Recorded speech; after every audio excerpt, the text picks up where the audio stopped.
Welcome to iDream media. So జనరల్గా ఇంట్లో ఇద్దరుంటే ఒకరికి డయాబెటీస్ అనేది ఉంటుంది. ఎందుకు ఈ సమస్య ఇంతలా పెరిగిపోయింది? సో డయాబెటీస్ రాకుండా మనం ఎటువంటి జాగ్రత్తలు తీసుకోవాలి? సో హై షుగర్ లెవెల్స్ అంటే ఏంటి? ఇక ఒకవేళ షుగర్ వ్యాధి వస్తే పూర్తి స్థాయిలో తగ్గించుకోవచ్చా? వివరాలు తెలుసుకుందాం. ఈరోజు మనతో పాటు ఉన్నారు ప్రముఖ internal medicine specialist doctor S V Chandrashekar గారు from Gemcare Kamineni hospitals, Kurnool. Doctor గారు నమస్తే. డాక్టర్ గారు, జనరల్గానే షుగర్ వ్యాధి అంటే ఇంట్లో ఇద్దరుంటే వాళ్ళకి ఖచ్చితంగా షుగర్ ఉంటూ ఉంది, షుగర్ టాబ్లెట్స్ వేసుకుంటూ ఉన్నారు. అంటే షుగర్ వ్యాధి అనేది ఎందుకు ఇంతలా పెరిగిపోయింది డాక్టర్ గారు? సో మీకు చెప్తే ఇప్పుడు we are called us diabetic capital of world. So మీరు అన్నట్లు డెఫినెట్గా ప్రతి ఫ్యామిలీలో డయాబెటిక్స్ పేషెంట్ లేకుండా లేరు. సో ప్రాబ్లం అంతా కూడా ఏంటంటే మన లైఫ్ స్టైల్ని మాడిఫై చేసుకొని we have westernised our life style mostly. అంటే ఇంతకుముందు ఇండియన్ సిరానియో లైఫ్ స్టైల్ వేరే, ఇప్పుడు మనం ఉంటున్న లైఫ్ స్టైల్ వేరే. ఇంతకుముందు ఇండియాలో అందరూ కష్టపడి పనిచేసే వాళ్ళు ఎక్కువ ఉండేవాళ్ళు. నౌ ఆఫీస్ లైఫ్ స్టైల్ ఎక్కువ అయిపోయింది. And more over availability of foods. ఇంతకుముందు మన ఇండియన్ కంట్రీ ఎలా ఉండేది అంటే availability of foods, healthy foods మాత్రమే అవైలబుల్ ఉండేవి. ఇప్పుడు అవైలబిలిటీ ఆఫ్ ఫుడ్స్ మారిపోయాయి. సో ఇదంతా కూడా ఏంటంటే you have just change your life style completely. అంటే మన పద్ధతి వేరే, మన మూలాలు వేరే, ఇప్పుడు మనం లీడ్ చేస్తున్న లైఫ్ వేరే. So most of the times మన లైఫ్ స్టైల్లో వచ్చే మార్పుల వల్లే ఈ జబ్బులు అనేవి వస్తున్నాయి. సో ఇప్పుడు మోస్ట్ ఆఫ్ ద టైమ్స్ అంటే మీరు we are talking about diabetes mainly, but ఏంటంటే ఇప్పుడు మెయిన్ అన్ని జబ్బులు కూడా లైఫ్ స్టైల్ చేంజ్. వయసు పెరిగింది, ఇన్ఫెక్షన్లు తగ్గాయి, జనాలు ఎక్కువ రోజులు బతుకుతున్నారు, బట్ అందరూ ఏదో ఒక రోగంతో ఉంటున్నారు. ఆ రోగాలన్నీ ఏంటంటే ఒకటి బీపీ, రెండోది షుగరు, మూడోది కొలెస్ట్రాల్ లెవెల్ ఎక్కువ అవడం, దానివల్ల హార్ట్ అటాక్లు, పక్షవాతాలు లేదా కాళ్ళలో పుండ్లు, ఇన్ఫెక్షన్లు. వీటన్నిటికీ మూలాలంతా కూడా ఏంటంటే మీకున్న జబ్బులు which are secondary to your lifestyle. So life style change అయిపోయింది, డయాబెటీస్ వచ్చింది. అంటే ఒకప్పుడు నిజంగానే ఇప్పుడు ఇన్ని ఇయర్స్ ఆఫ్ ఎక్స్పీరియన్స్ మీది, ఒకప్పుడు ఏ వయసులో ఆ డయాబెటీస్ చూసేవాళ్ళు, ఇప్పుడు ఎంత చిన్న ఏజ్లో డయాబెటీస్ చూస్తున్నారు డాక్టర్ గారు? టైప్ 2 అనేది మంచి ప్రశ్న అండి. ఎందుకంటే ద ఏజ్ హ్యాస్ చేంజ్డ్. ఇంతకుముందు మన గైడ్లైన్స్ అని ఎలా ఉండేవంటే 40 ఇయర్స్ దాటిన తర్వాత హెల్త్ చెకప్ చేయించుకోండి, దాని తర్వాత ప్రతి 3 ఏళ్ళకి ఒకసారి చెక్ చేయించుకోండి, దాని తర్వాత వయసు 50 ఏళ్ళు దాటిన తర్వాత ఇయర్లీ చెకప్ అని చెప్పేవాళ్ళు అనమాట. ఈ హెల్త్ చెకప్ కాన్సెప్ట్ వచ్చింది ఎందుకు అంటే అర్లీగా షుగర్ని, బీపీని డిటెక్ట్ చేయడానికి వచ్చింది. ఇప్పుడు మన ఓల్డ్ జనరేషన్ ఇప్పుడు 80, 70లో ఉన్న వాళ్ళని పోల్చుకొని ఇప్పుడు 40 ఉన్న వాళ్ళని పోల్చుకుంటే మనకి వాళ్ళతో పోల్చుకుంటే we are getting diseases very early. Problem మళ్ళీ సేమ్ అనమాట. వాళ్ళు తిన్న తిండి వేరే, వాళ్ళు లీడ్ చేసిన లైఫ్ వేరే, మనం తింటున్న తిండి వేరే, మనం పనిచేస్తున్న తీరు వేరే. సో ఈ రెండు చేంజెస్ వల్ల యంగ్ ఏజ్లో మీరు అడిగినట్లు బిలో 30 కూడా చాలా మందిలో షుగర్లు చూడడానికి జరుగుతుంది. సో దీనికి ముఖ్య కారణాలు ఏంటంటే లైఫ్ స్టైల్లోనే work style, to be frankly see. So పాత వాళ్ళకి వర్క్ ప్రెషర్ అనేది లేదు. పొలం పోయినామా, పని చేసుకున్నామా, పండింది తిన్నామా, హ్యాపీగా ఉన్నామా. But now generation is running behind money, success. So అలా పరిగెత్తాలంటే ఏం చేస్తారు? You have to change in everything. So ఏ టైంలో తింటున్నామో తెలియదు, ఏ టైంలో పడుకుంటున్నామో తెలియదు, అండ్ ఎంత స్ట్రెస్ తీసుకుంటున్నామో కూడా తెలియదు. సో కనపడిన మేజర్ ఫ్యాక్టర్ స్ట్రెస్. ఎందుకంటే ఎవరిని తీసుకున్నా స్ట్రెస్ అనేది లేకుండా లైఫ్లో ఎవరు పని చేయట్లేదు, which will change your hormonal balance so badly that early స్టేజ్లోనే మనకి బాడీలో చేంజెస్ వచ్చి షుగర్, బీపీ అని బయటపడతాయి. 30 ఇయర్స్ వాళ్ళు వెళ్ళి చెక్ చేయించుకోవాల్సిందే, హోల్ బాడీ చెకప్ అనేది. షుగర్ ఉందా, బీపీ ఉందా, ఇలా పూర్తి స్థాయిలో. అయితే ఇప్పుడు హై షుగర్ లెవెల్స్ అంటే ఎంత ఉండాలి డాక్టర్ గారు? ఎంత ఉంటే మనం దాన్ని హై అంటాము? నార్మల్గా మనకి గైడ్లైన్స్ ఉంటాయి, WHO గైడ్లైన్స్ అని అంటాము. వరల్డ్ హెల్త్ ఆర్గనైజేషన్ ఇచ్చేది ఏంటంటే ఫాస్టింగ్ బ్లడ్ షుగర్ 126 కన్నా తక్కువ ఉండాలి, 126 బిలో ఉండాలి. And post lunch blood sugar మనకి 180 బిలో ఉంటే సరిపోతుంది. సో మనకి ఈ లెవెల్స్లో మెయింటైన్ అవుతున్నాయి అంటే చాలా మటుకు షుగర్ లేనట్లు. ఇంతకన్నా ఎక్కువ వచ్చింది అంటే దాంతోపాటు మనం ఏం చేస్తున్నాం, ఇప్పుడు యావరేజ్గా 3 నెలల షుగర్ వాల్యూ చెక్ చేస్తున్నాం, HbA1cని. ఇది నార్మల్గా మనకి 5.4 నుంచి 6.5 మధ్యలో ఉంటే ప్రీ డయాబెటిక్ అంటాం. లెస్ దాన్ 5.4 ఉంటే నార్మల్, మోర్ దాన్ 6.5 అంటే diabetic. So health checkup concept ఏంటంటే ఎందుకు చేస్తున్నాం హెల్త్ చెకప్? యాక్చువల్ చాలా మంది హెల్త్ చెకప్ అంటే ఒక అపోహ, అంటే హాస్పిటల్లో ఏదో దానికోసం చేస్తున్నా ఇది అని భయపడుతుంటారు. ఐడియల్గా ఏంటంటే మనకి షుగర్ కానీ, బీపీ కానీ, కొలెస్ట్రాల్ కానీ ఇవి ఏవి మీ బాడీలో చేంజెస్ వచ్చిన తర్వాత, అంటే మీరు అన్నారు కదా ఇందాక high sugar values, high BP values, ఇవి వచ్చిన వల్ల లక్షణాలు చాలా మందికి రావు. ప్రాబ్లం ఏంటంటే మనకి ఏదైనా లక్షణం వస్తేనే డాక్టర్ దగ్గరికి వెళ్తాం, అప్పుడే చెక్ చేయించుకుంటాం. కానీ చాలా మందికి హెల్త్ చెకప్లో బయటపడేదే ఎక్కువ మందిలో చూస్తాం. వాళ్ళకి ఏదో ప్రాబ్లం వచ్చి హాస్పిటల్ పోయి చెక్ చేసుకుంటే షుగర్, బీపీ బయటపడింది. రెండు రకాలుగా బయటపడుతుంది యాక్చువల్గా. ఒకటి హెల్త్ చెకప్ చేసినప్పుడు రొటీన్గా షుగర్ బీపీ ఉందని తెలుస్తుంది, వాళ్ళ హాస్పిటల్స్లోనో లేదంటే వాళ్ళ ఎంప్లాయీ హెల్త్ చెకప్ దీంట్లోనో లేదో ఎక్కడో ఫ్రీ క్యాంప్స్ కండక్ట్ చేసినప్పుడు బయటపడుతుంటాయి. రెండో పద్ధతిలో బయటపడేది ఏంటంటే హాస్పిటల్ లక్షణాలు వచ్చిన తర్వాత బయటపడ్డాయి.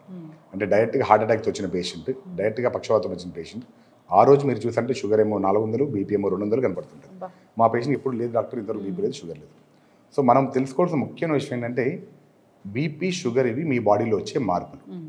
ఈ మార్పుల వల్ల బాడీలో ఏదైనా ఆర్గాన్ దెబ్బతింటేనే లక్షణాలు బయటకు వస్తాయి. సో ఈ ఆర్గాన్ దెబ్బతిన్నంత వరకు మీరు నేను హెల్తీగా ఉన్నాను అనుకుంటారు. సో అలా ఉండడం వల్ల మీరు you don't go for any checkup. BP పెరుగుతుంది అంటే లోపల ఆర్గాన్ ఏదైనా ఇష్యూ వల్ల బీపీ హై అవుతుందా డాక్టర్? లేదు, బీపీ పెరగడానికి వేరే కారణాలు ఉన్నాయన్నమాట. మళ్ళీ మనకి యాజ్ ఐ టోల్డ్ యూ, మన బాడీలో ఉన్న స్ట్రెస్ లెవెల్స్ మారిపోయినా, హార్మోన్ లెవెల్ ఇంబ్యాలెన్స్ వచ్చినా, లేదా బాడీలో ఏదన్నా ఆర్గాన్ అంటే ప్రైమరీ, సెకండరీ రెండు రకాలు ఉంటాయి. మళ్ళీ మనందరం చూసేది ప్రైమరీ హైపర్టెన్షన్, కారణం లేని బీపీ, వయసు పెరిగే కొద్దీ బీపీ వచ్చేది. అది బాడీలో ఉన్న వెజల్స్లో మార్పిడి కానీ, గుండెలో మార్పిడి, వీటి వల్ల. అదొక పైప్ సిస్టమ్. ఈ పైప్ సిస్టంలో సింపుల్, మీరు వాటర్లో ప్రెషర్ ఎట్లా పెరుగుతుంటే దానివల్ల బీపీ రావడం ఇలానే ఉంటుంది అన్నమాట ఆటోమేటిక్గా. సెకండరీ అంటే వేరే కారణాలు, అంటే బాడీలో మీకు కిడ్నీ ప్రాబ్లం ఉండడం వల్లనో, లేదా బాడీలో హార్మోన్ ఇంబ్యాలెన్స్ ఉంటాం అనమాట. అంటే అడ్రినల్ గ్లాండ్, ఫియోక్రోమోసైటోమ్ కానీ వేరే కండిషన్స్, వీటిలో చూస్తాం. లేదా థైరాయిడ్ అబ్నార్మాలిటీ ఉన్న కొంతమంది బీపీ రావచ్చు. ఇట్లా అవన్నీ సెకండరీ కాల్స్, అంటే కారణం ఉండేవి. మోస్ట్ ఆఫ్ ద మనం చూసే బీపీ అంతా primary hypertension, where you don't know the cause. వయసు పరంగా పెరుగుతా పోతుంది. దాని కారణం వయసు పెరిగే కొద్దీ బాడీలో ఉన్న చేంజెస్ ఉన్నాయి.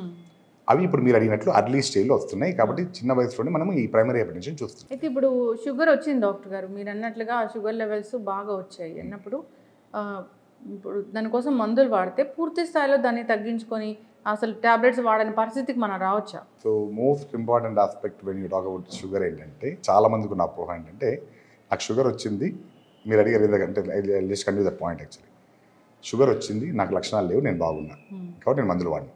ఇది చాలా మందిలో చూస్తాను. బీపీ వచ్చింది, నాకు లక్షణాలు లేవు, డాక్టర్ గారు నాకు బీపీ వచ్చింది, జీవితాంతం మందు వాడాలా?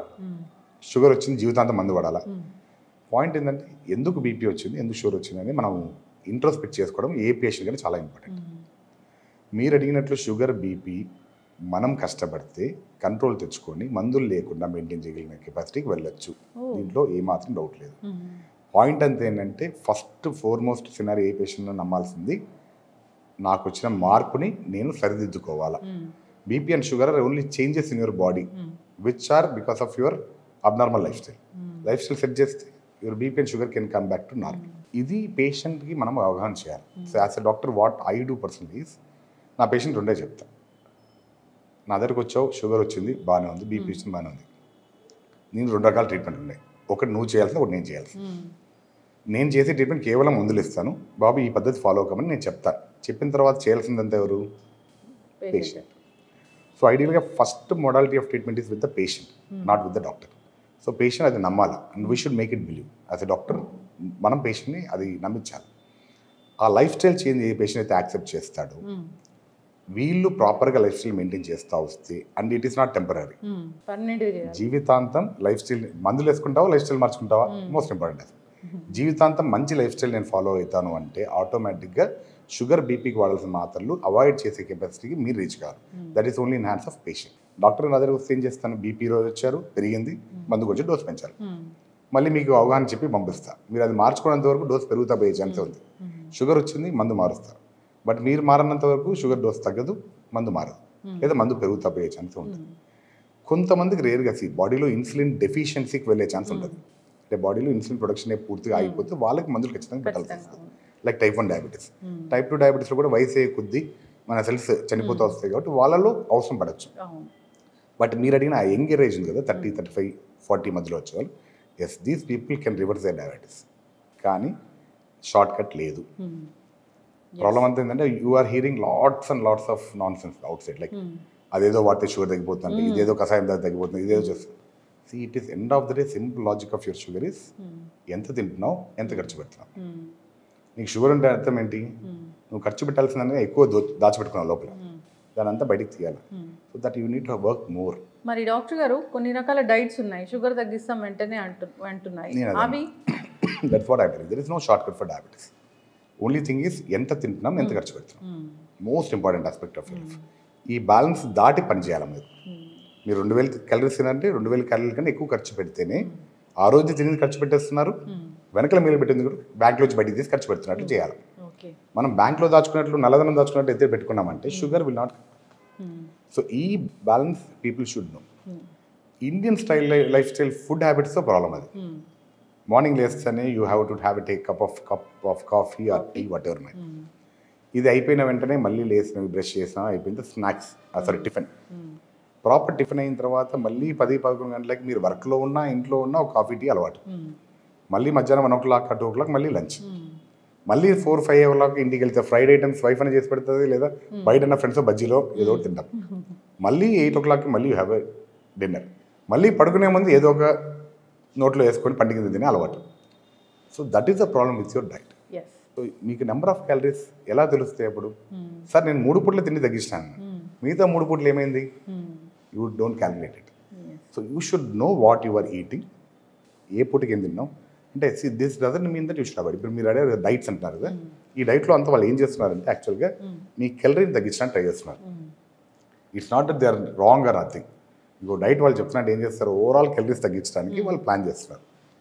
But there is no single success formula. ఆ ఫార్ములా అంటే ఈ పార్టీకి that fellow would be the billionaire in the world, right? No weight reduction formula, no diabetic formula. ఈ రెండు కనుక్కుంటే మాత్రం I think that fellow will be the billionaire of this era. So అది లేవు. You have to try hard by your yourself doctor గారు ఇక షుగర్ని control చేసుకోలేకపోతున్నారు, tablets మాత్రం వాడుతున్నారు, షుగర్ కంట్రోల్ అవ్వట్లేదు. బాగా హై షుగర్ వస్తే బాడీలో ఏ ఆర్గన్స్ మీద ఇది ప్రభావం చూపిస్తుంది? మామూలుగా షుగర్కి మనం 2 రకాలుగా మాట్లాడతాం, microvascular injury, microvascular injury. Microvascular అంటే చిన్న బ్లడ్. దాంతో ప్రాబ్లం అంటే షుగర్ లోపల చెడు పేరుకుపోయినట్టు పేరుకుపోతాయి. సో రక్తనాళాల్లో బూడిపోతాయి అనమాట. సో దానివల్ల పెద్ద రక్తనాళాలు బూడిపోవచ్చు, చిన్న రక్తనాళాలు బూడిపోవచ్చు. సో ఈ చిన్న రక్తనాళాలు బూడిపోవడం వల్ల మెయిన్ వచ్చే కంప్లైంట్ ఒకటి కన్ను. సో ఐసైట్ తగ్గిపోవడం, లోపల రెటినల్ డ్యామేజ్ రావడం. సో దానివల్ల చూపు మందగిస్తా పోతుంది, తొందరగా క్యాట్రాక్ట్ రావడము, తొందరగా చూపు మందగించడం, తొందరగా అద్దాలు మార్చుకుంటూ పోవడం, ఇవన్నీ కూడా జరుగుతుంటాయి. 2 ఇంకొకటి ఏంటంటే మనకి వచ్చేది కిడ్నీ పైన ఎఫెక్ట్. సో కిడ్నీ పైన ఎఫెక్ట్ వచ్చింది అంటే తెలియకుండా కిడ్నీలో నుంచి ప్రోటీన్ శాతం లూజ్ అవుతూ ఉంటుంది బాడీ. సో బాడీ వీక్ అవుతా పోతూ ఉంటుంది.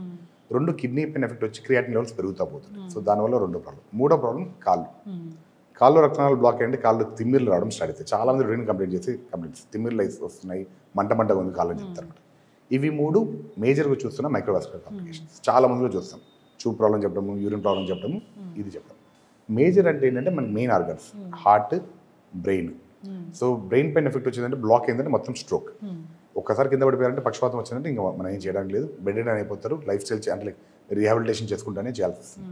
2 హార్ట్ అటాక్ వచ్చింది అంటే అర్లీగా వచ్చారు అంటే తొందరగా రికవరీ ఛాన్స్ ఉంది, లేట్గా వచ్చారంటే ఆటోమేటిక్ ప్రాబ్లం వస్తుంది. మళ్ళీ 3 కాళ్ళల్లో పుండ్లు అయిపోవడం. సో కాలు కట్ చేయడం, ఇవన్నీ కూడా ఇన్ఫెక్షన్ వచ్చి జరగడం, ఇవన్నీ రెగ్యులర్గా ఉంటాయి అన్నమాట. ఇవి పక్కన పెడితే బాడీలో ఓవరాల్ మెటబాలిజం కూడా మారుతూ వస్తుంది. మనం మెయిన్గా చూస్తున్న కాంప్లికేషన్స్ ఇవే అనమాట. ఇవి కాకుండా బాడీలో మీకు కొలెస్ట్రాల్ శాతంలో మార్పు రావడం, బీపీలు అడిషనల్ అంటే మీరు వింటుంటారు కదా అక్క చెల్లెళ్ళు అన్నదమ్ములు అంటే బీపీ షుగర్. సో ఒకదాని తర్వాత ఒకటి బాడీలో చేంజెస్ రావడం వల్ల ఇవి it can manipulate each other. So sugar వచ్చిందంటే బీపీ వచ్చే ఛాన్స్ కూడా అంతే ఉంటుంది. షుగర్ వచ్చింది డాక్టర్ గారు, ఈ ఆహారాలు ఖచ్చితంగా తీసుకోకూడదు మీరు అంటే ఏం చెప్తారండి? To be frankly saying there is nothing called as diabetic diet. కానీ ఇందాక మీరు చెప్పినట్టు కెలరీలు తగ్గించుకోవడం ఎలా? సో మనం ఎందుకు చాలామంది డాక్టర్లు స్వీట్లు అవాయిడ్ చేయండి, షుగర్స్ అవాయిడ్ చేయండి, రైస్ తగ్గించండి ఇవి చెప్తారు. This is routine practice which we do. గమ్మత్తైన విషయం ఏంటంటే మీకు డయాబెటీస్ మెల్టస్ అనే పేరు ఏంటంటే melting of flesh into urine అనే కాన్సెప్ట్ అనమాట. If you go back in history, first treat చేసేటప్పుడు తేనె తప్పించేవాళ్ళు షుగర్ పేషెంట్కి. ది స్టార్టెడ్ విత్ హనీ, దాని తర్వాత ఫ్యాట్ డైట్, దాని తర్వాత కీటో డైట్, అలా మారుతా వచ్చింది ట్రెడిషన్ అంతా. బట్ ఐడియల్గా there is no fixed diet. Only concept మనం తింటున్న ఫుడ్లో కెలరీలు ఎక్కువ ఉండకూడదు. సో మన వాళ్ళకి ఏంటంటే ఇది చెప్పామంటే సార్ ఏదైనా తినమన్నారు, so this is the problem. So point ఏంటంటే అందుకని చాలా మంది డాక్టర్స్ షుగర్స్ అవాయిడ్ చేయమంటారు. ఎందుకంటే షుగర్స్ మీరు తీసుకున్న వెంటనే బాడీలో షుగర్స్ సడన్ పెరిగిపోతాయి. ఈజీగా బాడీ తీసుకున్న అంటే కష్టపడకుండా బాడీ గెలుచుకున్న ఫుడ్ అవి. సో షుగర్ కానీ, స్వీట్స్ కానీ, లేదా మీ రైస్ కానీ. సో అందుకని ఇవి అవాయిడ్ చేయమని చెప్తాం. అవాయిడ్ చేయమని డాక్టర్ చెప్తూ పోనీ దాని పరంగా వీళ్ళు ఆపేసి తగ్గిస్తే బాడీలో కెలరీలు తగ్గుతాయి అనేసి. ఎందుకంటే మీరు if you see about calories, మీరు ఎన్ని వెజిటేబుల్స్ తిన్నా అన్ని క్యాలరీస్ రావు. ఫ్రెష్ ఫ్రూట్స్ ఎన్ని తీసుకున్నా అన్ని క్యాలరీస్ రావు. బట్ రైస్ కొంచెం తిన్నా, షుగర్స్ కొంచెం తీసుకున్నా క్యాలరీస్ పెరిగిపోతాయి. అండ్ మనకి ట్రెడ్మిల్ చేసే అలవాటు ఉంటుంది చాలామంది, లేదా వాక్ చేసే అలవాటు. ఇప్పుడు స్మార్ట్ వాచ్ వస్తుంది అందరికి. మీరు గంట సేపు నడిస్తే hardly will burn 270 or 250 calories max, లేదా నాకు కొంతమంది 200 depending on your walking style. ఇదే 200 క్యాలరీస్ ఒక cup coffee with 2 spoons of sugar oil అంటే వచ్చేస్తుంది. సో ఇది మనకు తెలియాలి. If you know that will be good enough. ఒక 4 మంచి అలవాట్లు చేసుకోవాలి ఖచ్చితంగా ఈ డయాబెటిక్ పేషెంట్స్ షుగర్ లెవెల్స్ కంట్రోల్లో ఉండాలంటే, లైక్ స్లీప్ కావచ్చు, వాక్ కావచ్చు, ఎక్సర్సైజ్, ఇలా ఏం చెప్తారు doctor? Ideal is walk. Best scenario is walk. ఎందుకంటే ఏది చెప్పినా మనం జిమ్ చేయమంటే జిమ్ కోసం ఎత్తుకుంటా పోవాలా, ముహూర్తాలు దొరకవు, టైం దొరకదు. రన్నింగ్ చేయాలంటే ఒళ్ళు సహకరించదు, ముసలు అయిపోయినా మోకాలు నొప్పులు వస్తాయి. లేదా ఏరోబిక్ యాక్టివిటీస్ చెప్పామంటే దానికి వేరే ప్లేస్ కావాలో చేయలేము. ఇవి రొటీన్గా మనం చూస్తాం. బట్ వాకింగ్ ముహూర్తం లేదు, nothing. You can walk at any point of time. చాలామందితో ఉన్న ప్రాబ్లం ఏంటంటే, సార్ నాకు ఎస్పెషల్లీ వర్కింగ్ ఫీమేల్స్ పొద్దున్న లేసినప్పటి నుంచి సార్ పిల్లలకి అంత రెడీ చేయాలి, so we don't have any time. This is fact actually. Evening వచ్చిన తర్వాత కూడా they will be busy with. But ముహూర్తం లేకుండా ఏదో ఒక time you dedicate only for half an hour walking, and that should be a brisk walk. ఏదో నడిచాం సరదాగా అంటే కుదరదు, it should be a brisk walk. కానీ if possible, if you ask me a best advice, try to walk early in the morning where you are exposed to even sunlight. Okay. Vitamin D లోపం చాలా ఇప్పుడు all over world, if you do vitamin test, more than 90% will have vitamin D deficiency. Problem ఏంటంటే we are not properly exposed to sun. Vitamin D లేకపోవడం వల్ల you can get sugar, you can get BP and all. Everything is linked. Metabolism is linked actually. So point ఏంటంటే if you are able to walk 1 hour in morning where you can bear that sunlight, preferably between 7 to 8. ఎందుకంటే యాక్చువల్గా మధ్యాహ్నం ఎండ correct మనకి, కానీ ఇప్పుడున్న సినారియోలో మనకి environment బాగాలేదు కాబట్టి you can't expose to that type of sun. But you can expose to sunlight between 7 to 8 at least. Early morning కూడా అంత రాకపోవచ్చు మనకి, బట్ 7 to 8 ఆ టైంలో అయితే బెటర్. రెండు as you said, best possible thing is avoid outside food, avoid junk food, try to eat a food which is made at home. This is enough for you to change your lifestyle. అసలు మాకు షుగర్లే రాకూడదు అంటే ఏం చేయాలి doctor? Same thing, you have to strictly follow what we are talking about now. So పొద్దున్న లేసి ఖచ్చితంగా 1 గంట వాకింగ్ చేయడం అలవాటు చేసుకోండి. Avoid all the junk foods and avoid all unnecessary tea. ఇండియాలో ప్రాబ్లం ఏం చెప్పినా టీ అండ్ కాఫీ. ఎక్కడ పోయినా టీ అండ్ కాఫీ, ఫ్రెండ్ కలిసినట్టు టీ అండ్ కాఫీ, బయటికి పోయినా tea and coffee. You don't know how many tea or coffee you drink a day. Minimum of average నాకు తెలిసినంత ఇండియన్ సినారియోలో you take 5 to 10 cups of coffee per day. So if you are able to avoid your coffee and tea, okay, take at least 1 time a day, that's enough, preferably with no sugar. Best quality of your life. Walk for 1 hour a day, regularize your diet, make more of vegetables into your diet, avoid all sweets and sugars. లేదు sir మొత్తం నోరు కట్టుకోవాలా అవసరం లేదు. If you are eating a sweet or taking any sugar entity, skip your next meals or reduce your size of next meal. That will be enough. Sugar ఉందా లేదా అని checkup చేయించుకోవాల్సిన అవసరం ఉంటుంది, టెస్ట్ చేయించుకోవాల్సిన అవసరం. ఇప్పుడున్న గైడ్లైన్ ప్రకారం 35 years తర్వాత you get 1 health checkup done. If check all your reports, ఎక్కడ ఏ ప్రాబ్లం లేదు, next checkup is only after 3 years. Okay, till your age is 50. Okay, problem ఏంటంటే health checkup has been a different concept now, out of fear, especially post covid. Health checkups బాగా పెరిగాయి, yearly 6 చేయించుకుంటున్నారు. So ideally there is no need of that actually. Guidelines say that get at 35, all your reports are normal, next is only after 3 years. If unfortunately one of your report is abnormal, మీ BP నో, షుగరో, uric acid లెవెల్సో, haemoglobin levels ఏదో ఒక abnormal, దాన్ని మాత్రమే check చేయించుకొని, if your doctor is saying to recheck again, then only do only that test. No need of entire battery of investigation to be done. అవన్నీ చేసుకోవాల్సిన అవసరం అయితే లేదు. So you get it done. If you are healthy, believe it that I'm healthy. ఇప్పుడున్న problem అంతా ఏంటంటే Covid తర్వాత we are seeing lot of fear factor. See, for healthcare industry it is a different aspect, but for a patient that fear is making more nonsense now. N number of patients, repeated ECGs ఎక్కువైతున్నాయి, repeated blood sugar checkup ఎక్కువైతున్నాయి. అంటే భయం అంతే, ఏదో చిన్న ఇది అనిపిస్తేనే వచ్చి test చేసుకోవడం. ఇన్ఫర్మేషన్ కూడా ఎక్కువైపోయింది డాక్టర్. పీపుల్ మనం ఏదైనా గూగుల్ చేస్తే ఏదో ఒకటి లక్షణం ఉంది అంటే వెంటనే హాస్పిటల్కి వెళ్ళాల్సిన పరిస్థితి వస్తుంది. Human tendencies you attract negative more than positive. So మీకు ఆ చదివే గూగుల్ ఏంటంటే మీకు ఒక 10 పేజీలు దొరుకుతుంది. 10 పేజీలో ఏది చెడ్డనో బాడీకి అదే ఇష్టం, మైండ్కి. Sir to final thing, mind will always see that negative and that is clearly taken up by mind. Positive ఎప్పుడు మైండ్ తీసుకోదు. Usually negative spread very faster than positive. This is a routine fact. So అందుకని we always suggest you to avoid googling. Why? You don't know which is correct విషయం because డాక్టర్గా చదివేటప్పుడు we have a problem. whenever we have some complaint in our body, we start thinking that we have a major disease. Why? Because we are reading that. So ఏ చిన్న complaint వస్తుంది, దీనికి cancer వస్తుందనే ఆలోచన first cancer దగ్గర వెళ్ళిపోతుంది. దీన్ని accept చేయడానికి ఇట్ టుక్ అస్ 15 years ఆ 10 to 15 years మెడిసిన్ ప్రాక్టీస్లో విచ్ ఈస్ నార్మల్ అనేది అర్థం చేసుకోవడానికి ఒక డాక్టర్ కావడానికి 10 years టైం పడుతుంది. Where you understand what is actually normal, that makes you to diagnose what is abnormal. ఇది క్వాలిటీ ఆఫ్ డాక్టర్. సో దానికి పట్టే టైమే 10 minutes కానీ 15 minutes, 10 years కానీ 15 years కానీ, and which you can't get in 10 minutes or 1 hour to analyse the fact. Sugar tablets వాడడం start చేశాక చాలా మంది సంవత్సరాలు అవి వాడుతూ ఉంటారు, డాక్టర్ దగ్గరికి అసలు వెళ్ళరు. సో అలాంటి వాళ్ళకి ఏం చెప్తారండి మనం ఫైనల్గా? సో ఐడియల్గా you have to get it checked. So first time sugar start అయింది, మీరు చెక్ చేసుకున్నారు, మీ డాక్టర్ గారు టాబ్లెట్స్ ఇచ్చారు. You should check it frequently in the beginning, at least monthly once, till your dose is fixed. అంటే మీ body ఈ డోస్తో adjust అవుతుంది. ఇది అడ్జస్ట్ అయిన తర్వాత at least next checkup should be every 6 months once. Next 2 years వరకు బాగుంది, yearly once you can do it provided you sugars are normal. మీరు అడిగిన దానికి మెయిన్ ప్రాబ్లం ఏంటంటే లక్షణాలు ఉండవు. ఎందుకు పేషెంట్ డాక్టర్ దగ్గరికి పోయి చెకప్ చేసుకోరంటే వాళ్ళు రియలైజ్ అయ్యి బాడీలో ప్రాబ్లం వచ్చిందని రియలైజ్ అయ్యే లోపల బాడీలో డ్యామేజ్ జరిగిపోతుంది. సో అందుకే చాలామంది అబ్నార్మల్ షుగర్ బయటికి వచ్చేది ఇవన్నీ హార్ట్ అటాక్స్ కానీ ఇవన్నీ రావడానికి కారణం అదే. నాకు షుగర్ వచ్చింది, నేను మందులు వాడుతున్నా, నాకు బాగుంది, నాకు ఈ లక్షణాలు లేవు, సో నేను ఏం తిన్నా ఒకటే, నేను ఏం చేసినా ఒకటే, మాత్రలు వేసుకుంటే అది కంట్రోల్ చేసుకుంటుంది, ఇలా ఉంటుంది. Sugar will be spiking up. అది చాలా జాగ్రత్తగా ఉండాలి. కాబట్టి మీరు అడిగినట్లు you should be at least checking it 6 monthly, అంటే ప్రతి 6 నెలలకు ఒకసారి చెక్ చేసుకుంటే it will be always better. Whole body checkup చేయించుకోవాలా వాళ్ళు? నో ఇందాక చెప్పే కదా మీకు, మీ ప్రాబ్లం ఏంటి, షుగరే కదా, చెక్ షుగర్స్ ఓన్లీ. షుగర్కి అటాచ్డ్ ఉన్న కొన్ని ఇన్వెస్టిగేషన్ లైక్ కిడ్నీ పైన ఏమైనా ఎఫెక్ట్ వచ్చిందా, ఐ చెకప్ అవసరం ఉంటుంది, ఇవి మాత్రమే ఆ డాక్టర్ మీ లక్షణాలను బట్టి ప్రిస్క్రైబ్ చేద్దాం చేయించుకోండి. That's it, not that everything has to be done. చక్కటి ఇన్ఫర్మేషన్ డాక్టర్ గారు. షుగర్కి సంబంధించి ఇంకా ఏ ఇబ్బంది పడుతున్నా ఒకసారి కాంటాక్ట్ చేయాలని కోరుకుందామండి. చాలా చక్కటి ఇన్ఫర్మేషన్, ధన్యవాదాలు. Thank you.